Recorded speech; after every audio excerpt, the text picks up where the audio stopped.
सबका शरीर झूठ है, सबका, केवल इंसानों का नहीं, जानवरों का, देवी देवताओं का, गण गंधर्वों का, ऋषि मुनियों का, सबका शरीर असत्य है। क्यों?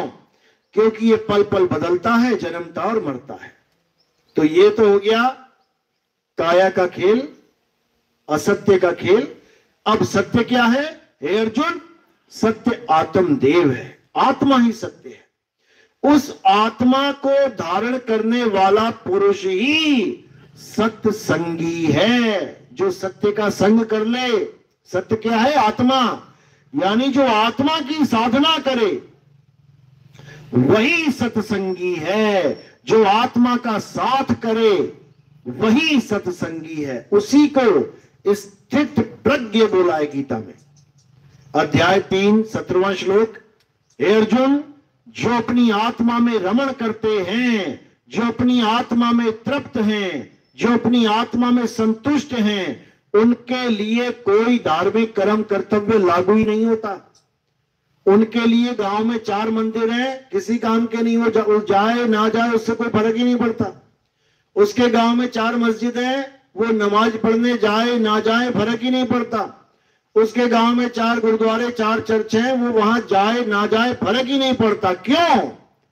क्योंकि उसने सत्य को जान लिया है, सत्य को धारण कर लिया है, और सत्य ही परमात्मा है, ईश्वर है। गाते भी हैं हम, ईश्वर सत्य है। एक ही लाइन समझ लोगे, जीवन बदल जाएगा। ईश्वर सत्य है। अब सत्य को तो जाना नहीं, अगली लाइन में आ गए। सत्य ही शिव है, शिव ही सुंदर है, नीचे उतरते चले गए। पहली लाइन अगर तुम पकड़ लो तो तुम्हें ना तो शिव, ना तो राम, ना हनुमान, ना कृष्ण, किसी का नाम लेने की जरूरत ही नहीं पड़ेगी। शिव जी के पंथ वालों ने, शिव पंथियों ने बना दिया ईश्वर सत्य है, सत्य ही शिव है। अब विष्णु जी वाले कह रहे ले, अकेला शिव ही सत्य है और विष्णु जी क्या है? विष्णु जी असत्य हैं, हम ना मानते। समझो, इनके झगड़े होते हैं आपस में, नाथ पंथियों के और वैष्णव पंथियों के शुरू से होते आए हैं। गोरखनाथ क्या करता था? वैष्णव पंथी गुरुओं के तिलक चाट जाता था, हरा के कानों में कुंडल डलवा देता था। विष्णु जी का पंथ छुड़वा के शंकर जी के पंथ में, नाथ पंथ में ले आता था। और आज भी इनका युद्ध चलता है, यूट्यूब पे डाल के देख लो, पता लग जाएगा। शिव जी बड़े हैं कि विष्णु जी बड़े हैं, देखो कितने डिबेट करने वाले बैठे हैं।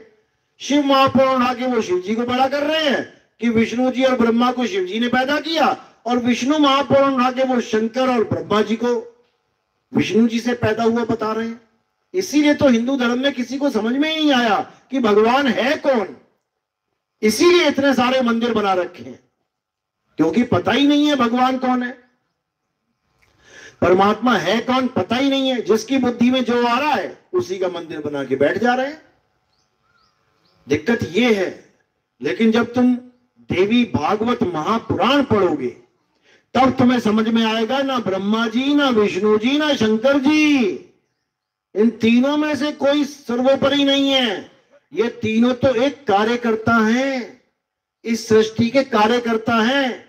जैसे कोई पार्टी होती है ना, अब प्रधानमंत्री तो अलग बैठा हुआ है, नीचे कौन काम कर रहे हैं? पार्टी के कार्यकर्ता। इसी प्रकार ब्रह्मा जी, विष्णु जी, शंकर जी ये कार्यकर्ता हैं। क्या काम मिला इन्हें? क्या काम करते हैं ये? ब्रह्मा जी सृष्टि का पैदावार करते हैं, उत्पन्न करते हैं सृष्टि को। विष्णु जी उसी सृष्टि की पालना करते हैं, और शंकर जी उसी सृष्टि का संहार करते हैं। संहार का मतलब पता क्या होता है? अभी महाकुंभ में क्या हुआ था? पता है क्या हुआ? संहार हुआ। किसने किया? कोई नाम नहीं ले सकता उसका, कोई उसका नाम नहीं लेगा। किसका नाम लेगा? अरे भीड़ में कुछ ले गए। बहाना तो भीड़ है, काम तो किसी और ने किया है जिसका ये काम है। किसका काम है? शंकर जी का काम है संहार करना। इस दुनिया में जितने भी जीवों का संहार होता है वो तमोगुण ही करता है। जितने भी जीव पैदा होते हैं रजोगुण ही करता है। जितने भी जीव की पालना हो रही है सतोगुण ही कर रहा है। समझ लो। अब कार्यकर्ताओं को क्या पड़ी है, बूथ लगाओ, स्टॉल लगाओ, ये करो वो करो, उनको क्या फायदा इसमें? कौन ऑर्डर दे रहा है उनको? उसको जानो। ब्रह्मा विष्णु महेश जिसका हुक्म पालन करते हैं उसको जानो वो कौन है। अगर उसने हुक्म दे दिया ना, शंकर जी तुम्हारे मंदिर में तांडव होगा इस बार, 2 लाख बंदा चाहिए मुझे, तो देख लो केदारनाथ में क्या हुआ। समझ लो। तुम तो गए यहां से ढोल बजाते, तालियां बजाते, जय भोले जय भोले, पहुंच गए कहां? केदारनाथ। और वहां पर कौन इंतजार कर रहा है तुम्हारा? मृत्यु काल इंतजार कर रहा है। और एक पल नहीं लगाएगा, वो ना देखेगा मंदिर है कि मस्जिद है कि गुरुद्वारे है। मक्का मदीना में अभी गर्मियों में सब परिक्रमा कर रहे थे, 500 लोग मर गए वहीं पे। समझ लो, कोई नहीं रोक सकता, चाहे किसी भी जगह खड़े हो जाओ, ये तो सफाया कर ही देगा। समझ लो अच्छे से। महाकुंभ नहीं छोड़ा, जो 144 साल बाद आता है वही ठीक से हो जाता। अगर सारे देवी देवता वहां प्रकट हैं तो बड़ी बड़ी बातें कर रहे हैं, यहां सारे देवी देवता स्नान करने आए हैं, सारे देवी देवता मिलके ये नरसंहार नहीं रोक पाए। समझ लो, कोई नहीं रोक सकता, क्योंकि ये काम शंकर जी का है। रोक के दिखाओ, कोई नहीं रोक सकता। ब्रह्मा को पैदा करने से कोई नहीं रोक सकता, विष्णु को पालन करने से कोई नहीं रोक सकता, शंकर जी को संहार करने से कोई नहीं रोक सकता। लेकिन इनका आगे मालिक कौन है? विष्णु जी शेषनाग के ऊपर बैठ के किसका ध्यान कर रहे हैं? ब्रह्मा जी कमल के ऊपर बैठ के किसके ध्यान में लीन है? शंकर जी कैलाश पे बैठ के किसके ध्यान में युगों युगों बैठे रहते हैं? पार्वती देख रही है, कभी तो आंखें खोलो प्रभु, हम तो सोच रहे हैं कि देवों के देव महादेव आप ही हो, आप तो पता नहीं किसकी भक्ति में लीन रहते हो। अरे जब तुम ही देवों के देव हो तो तुम कहां की भक्ति कर रहे हो भाई? तुम अपना गृहस्थी संभालो। पार्वती को कितने कितने कितने कितने समय बीत जाता है, वो देखती रहती है, आंखें खोलो खोलो खोलो, किसकी पूजा में लीन है?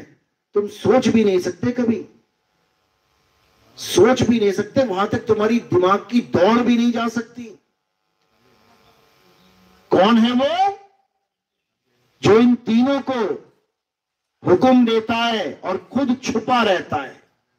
वो सामने नहीं आता कभी, वो सामने नहीं आता, इसीलिए उसका नाम है अलख निरंजन।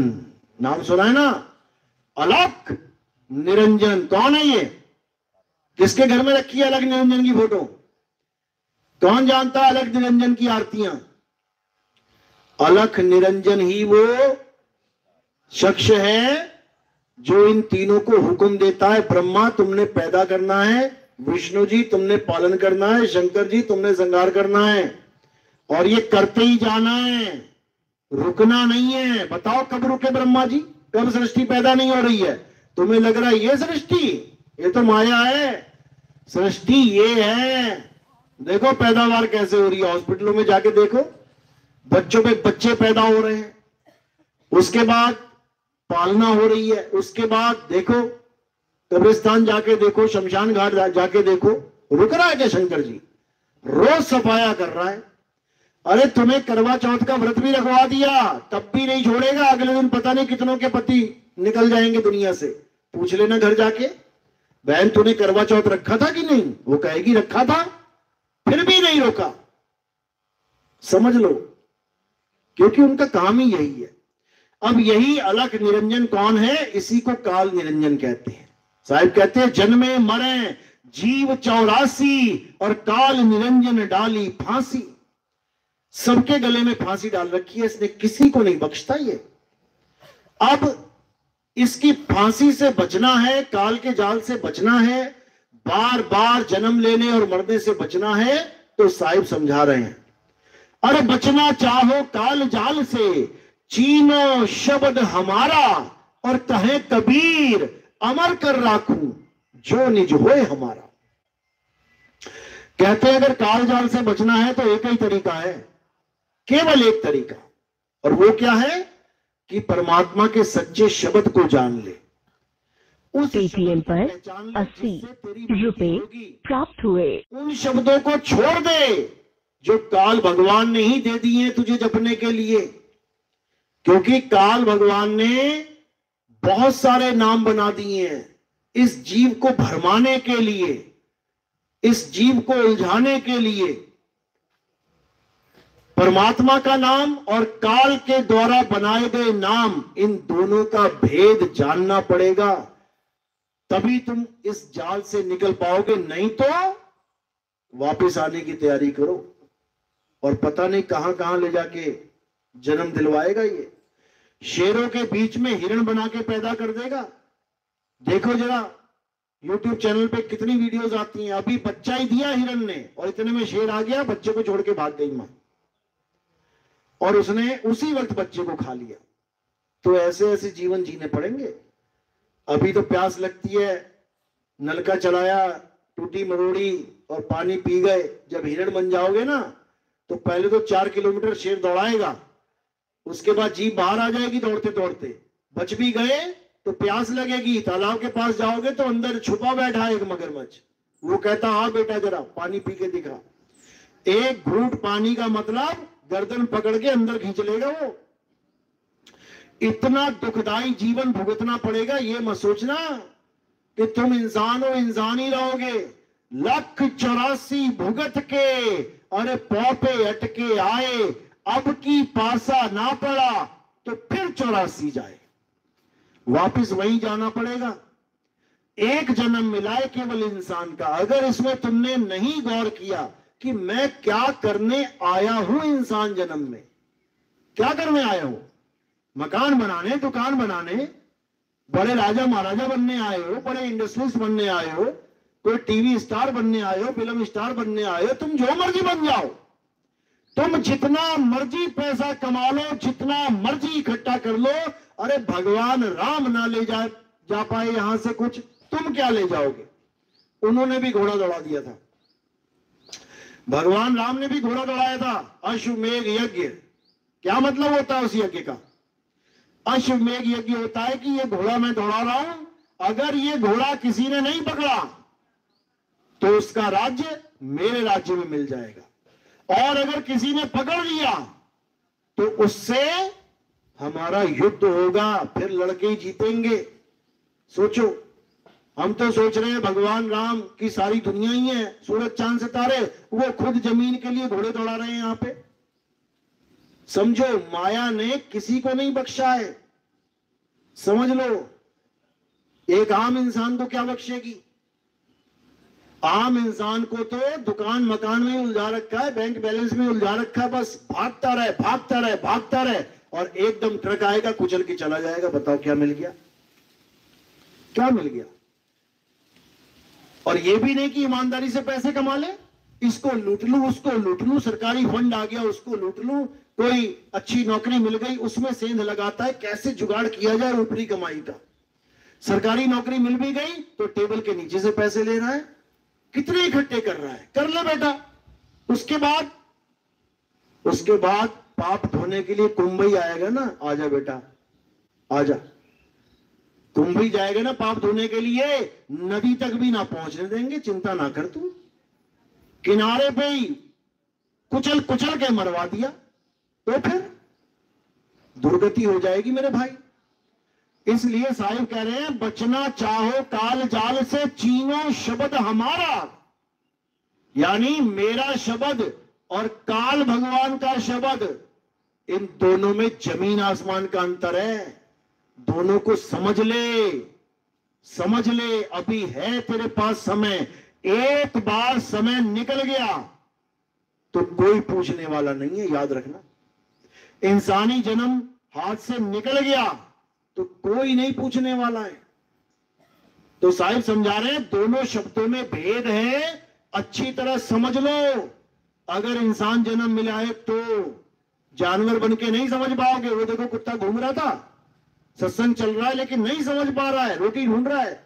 पेट के धंधे करोगे जानवर बन के, आत्मा का कल्याण नहीं कर पाओगे। तो साहिब समझा रहे हैं, कह रहे शब्द शब्द में भेद है, इन शब्दों में भेद है। एक हो गए नकली शब्द और एक हो गया असली शब्द। एक हो गया 52 अक्षरी शब्द, एक हो गया 52 से परे का शब्द। इनमें बहुत बड़ा अंतर है। बीजक में साहिब समझा रहे हैं, अरे शब्द शब्द बहु अंतरे, सार शब्द मत लीजिए। और कहें कबीर जहां सार शब्द नहीं, दीर्घ जीवन सो जीजिए। धिक्कार है उस जीवन पे, धिक्कार है उस मनुष्य चोले पे, धिक्कार है उस विवेक बुद्धि पे जिसने गुरु तो धारण कर लिया, यह सोच के कि परमात्मा का नाम लेना चाहिए, लेकिन बेचारा 52 अक्षरों में उलझ गया। 52 अक्षरी नाम को सत्य मान के बैठ गया। हिंदू राम राम राम राम राम, राधे राधे राधे राधे, हरे कृष्ण हरे राम हरे कृष्ण, ओम नमः शिवाय ओम इन शब्दों को सत्य मान के बैठ गए और बोलते भी हैं राम नाम सत्य है। समझो, ये 52 अक्षर हैं, ये इंसानों के द्वारा बनाए गए नाम हैं। ये कब बनाए गए? जब वर्णमाला तैयार हो गई। अ आ इ ई उ ऊ का खा गा चा छा टा टा, सारी वर्णमाला बन गई।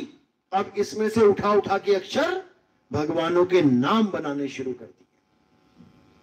या रा ला वा शा, इस वाली लाइन में से रा उठा लिया। पा फा बा भा मा, इस वाली लाइन में से मा उठा लिया। आ का डंडा लगा दिया, बन गया राम। चलो जी जपो इसे। क्या जप रहे हो? 52 अक्षरी जप रहे हो। 52 में से ही 2 अक्षर निकाल के जप रहे हो। उसी में अल्लाह आ गया, अ ल ला ह, कहां से आया? उन्हीं 52 में से। वाह हे गुरु कहां से आया? उसी 52 में से। गॉड कहां से आया? उसी 52 में से। यानी सब 52 से ही निकल के आए हैं ये अक्षर। इसीलिए कबीर साहब ने सबसे ज्यादा प्रहार 52 अक्षरों पे किया है। साहिब समझा रहे हैं, अरे 52 के जंजाल में फंस गया ये संसार, और सिमरन 52 का करे कैसे लागे पार। अरे 52 अक्षर जीव आधारा, आदि अक्षर जीव्या से न्यारा, और वाही को सत सिमरण कहिए, सिमर सिमर नर उतरो पारा। कि भाई 52 के जंजाल में मत फंस जाना। 52 का जंजाल इस जीव के आधार पे है। जिस दिन तुम्हारी जीभ कट गई, सारे नाम कट जाएंगे तुम्हारे मुंह से। बोल के दिखाओ जरा, समझो। ये केवल होठ कंठ जीभ का कमाल है। ये दुनिया भर की भाषाएं बना के बैठा हुआ है इंसान। जीभ ना होती तो भगवान का कोई नाम ना होता, समझ लो।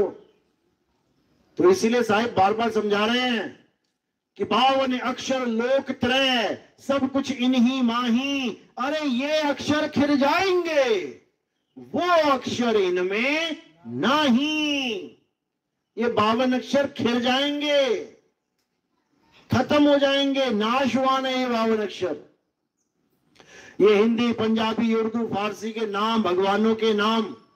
दशरथ ने तो एक नाम रखा था अपने बेटे का। क्या नाम रखा था? राम। और अभी गूगल पे सर्च कर लो, भगवान राम के 108 नाम देखो जरा, जड़ी लग गई। किसने रख दिए 108 नाम भाई? किसने रख दिए? ये इन्हीं 52 का खेल है, तोड़ना मरोड़ना जोड़ना। ये 52 का खेल चल रहा है। इसीलिए साहिब ने कहा, अरे 52 अक्षर जोरे आन, और सक्या ना अक्षर एक पहचान। उस एक अक्षर को नहीं जान पाया ये इंसान, और 52 अक्षरों में उलझ गया। ये सारे मंत्र जंतर, ये सारे कलमा, सारी नमाजें, सारी प्रेयर, सारी अरदासें, सारे धर्मों में जो भी कर रहा है इंसान, ये 52 अक्षरी हैं। ये 52 के जंजाल में फंस गया है। इसीलिए साहिब ने कहा, जो नर पड़े 52 के फेरा, सो नर जानो काल के चेहरा। जब 52 का टूटे डोरा, सहजे छूटे काल झगोरा। अरे फिर नहीं आए और फिर नहीं जाए, सार शब्द में रहे समाये। साहिब समझा रहे हैं, कह रहे जब ये 52 का नाम तुम जपते हो, कोई भी हिंदू है राम राम कर रहा है, मुसलमान है अल्लाह अल्लाह अल्लाह कर रहा है, सिख है वाहिगुरु वाहिगुरु वाहिगुरु कर रहा है, ईसाई है हालेलुया कर रहा है, गॉड गॉड कर रहा है, ये सब 52 का खेल है। तो ये 52 का खेल ही काल का जाल है।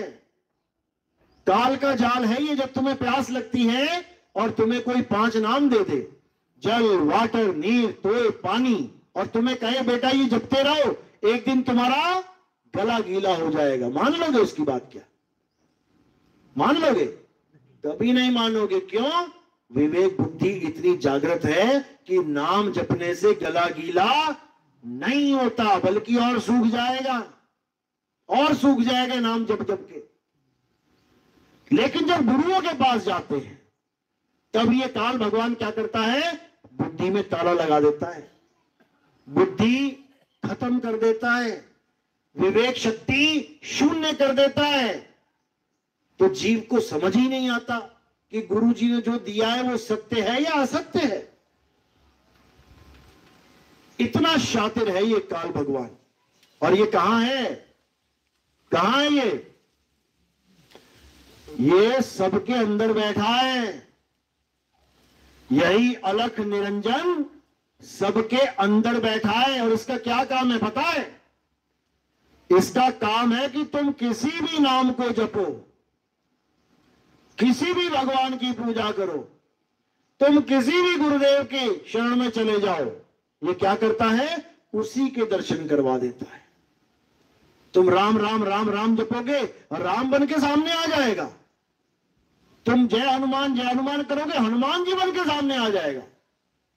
तुम किसी बाबा जी के भगत हो, वो बाबा जी गुरु जी बन के आ जाएगा। कई लोग बताते हैं अरे गुरु जी आ गए हमारे आंखों के सामने। वही है काल निरंजन। दुनिया की किसी भी शक्ल को धारण कर सकता है, बहरूपिया है वो, कोई भी रूप बदल सकता है, कोई भी।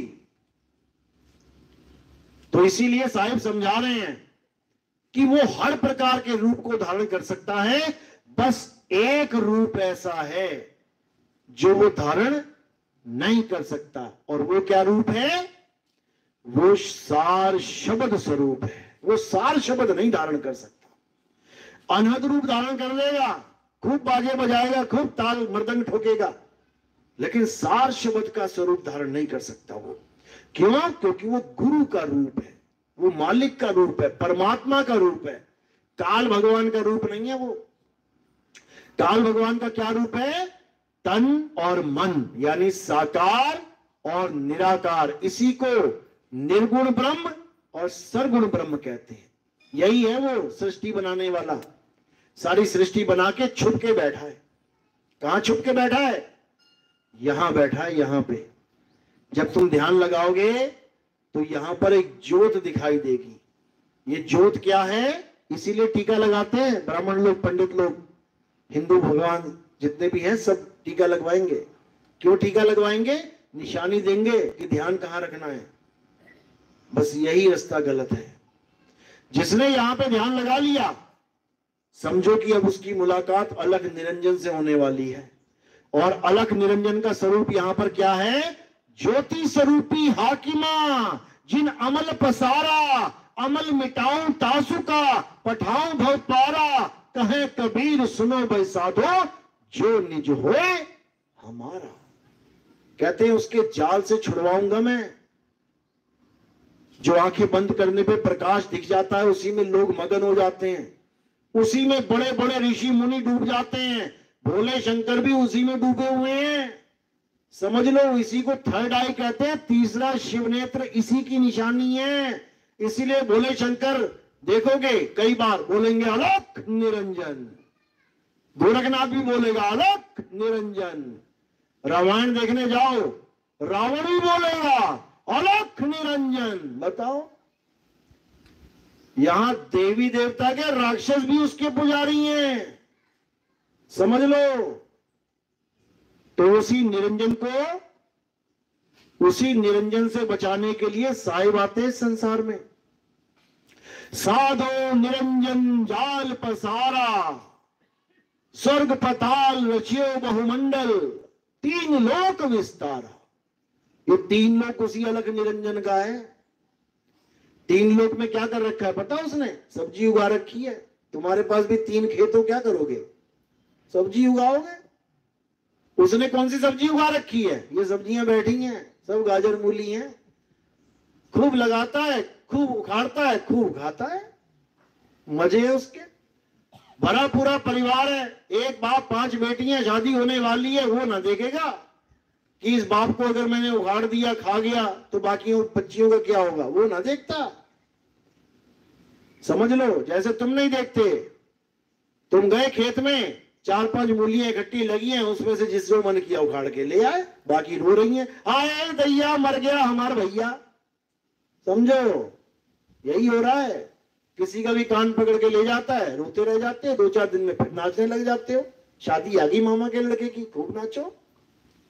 रोना धोना मरना नाचना गाना, रोना धोना मरना नाचना गाना, इसी में सारा संसार बह गया। बता दो, नहीं तो किसने विवेक लगाया किसी की मृत्यु पे कि जैसे ये मरा है मैं भी मरूंगा, भाई कोई इंतजाम कर ले मृत्यु का। बता दो, कोई मृत्यु का इंतजाम नहीं कर रहा है, सब इंतजार कर रहे हैं, आएगी देखी जाएगी। तुम क्या देखोगे? फिर तो वो देखेगा तुम्हें। तुम क्या देखोगे? तुम तो रोगे, तड़पोगे, चिल्लाओगे। और ऐसा नहीं है कि आएगी नहीं, अभी तुम्हें पता नहीं है, कभी झटका लगा नहीं है। याद रखना, जिसको करंट का झटका लगता है ना, सारी उम्र बच बच के निकलता है करंट से। तुम्हारे घर में कूलर हो कोई, उसका झटका लग जाए ना, और दरवाजे पे रखा हुआ है वो, उसी में से होके जाना आना है, तो अगली बार ऐसे जाओगे बिल्कुल पतले होके कि छू ना जाए। ये लोग कौन हैं? जिनको मौत का झटका लगा है। जिनको मौत का झटका लगा है वो समझते हैं कि मृत्यु क्या चीज है। समझ लो, किसी का एक्सीडेंट हो गया, उसको झटका लग गया है मौत का, अरे बाप रे बाप। किसी की अंग खराब हो गया, किडनी खराब होगी, झटका लग गया उसे, उसको रस नहीं आने वाला इस संसार में। वो तो कह रहा भैया कैसे भी निकलूं यहां से, मर गया मैं तो फ्री में। तो यही झटका जब लग जाता है तो खोज शुरू हो जाती है कि अब करे तो करे क्या। महात्मा बुद्ध को भी झटका लगा था, ऐसा झटका लगा कि सारा राजपाट छूट गया, पति वती बनने वाला सारा खेल खत्म हो गया, पिता बनने वाला सारा खेल खत्म हो गया। कौन बीवी किसकी बीवी, कौन बाप किसका बाप, कौन सा राज किसका राज, सब छोड़ के निकल लिए। और तुम क्या कर रहे हो? सब पकड़ने में लगे हो। मेरा बेटा, मेरी बेटी, मेरी बीवी, मेरा राज। भाई का मकान भी धोखे से हड़पने लगे हो, भाई की जमीन भी धोखे से अंगूठा लगवा के मरते हुए पिता का, अरे हमारे नाम करके गए हैं पिताजी। बेटा हिसाब होगा तगड़े वाला, इतना समझ लेना। तुम धोखा भाई को दे सकते हो, लेकिन जिसकी ये दुकान है ना, उसको धोखा नहीं दे सकते।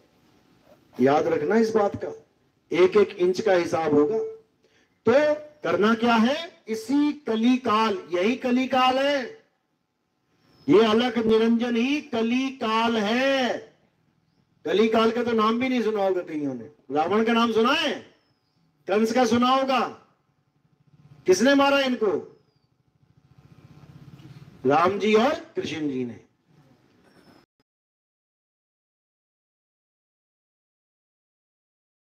नौ अवतार सुने ना, 9 अवतार, एक 10वां अवतार भी है। उसका नाम पता है? जो अभी आया नहीं है, आने वाला है, उसका नाम है कल्कि अवतार। समझो,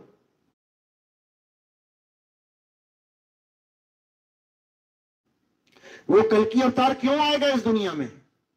9 अवतार तो आगे चले गए, 9 बार भगवान आ गए, धर्म की स्थापना कर गए। अब तक तो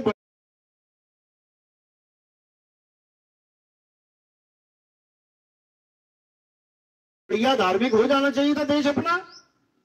9 बार आ लिए वो, 9 बार में भी वो काम नहीं कर पाए। आज भी देखो कितना भ्रष्टाचार है।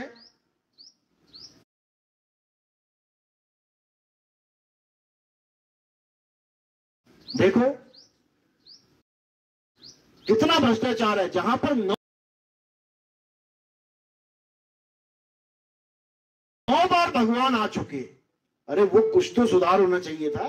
प्रधानमंत्री एक बार इस गांव में आ जाएगा ना, इस गांव की शक्ल बदल जाएगी। ये तुम्हें ऐसा नहीं दिखेगा। फिर तुम्हें हर जगह बढ़िया बढ़िया गमले मिलेंगे, चौड़ी रोड, लाइटें, फाइटें, दुनिया भर का इंतजाम हो जाएगा और कम से कम 4-5 साल चलेगा।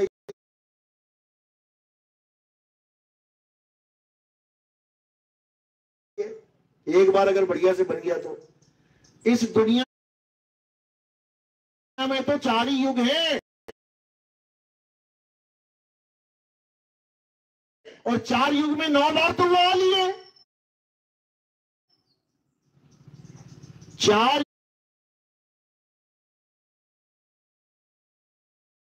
युग में 9 बार आ लिए, तब भी क्या हाल है इस दुनिया का? रहने लायक है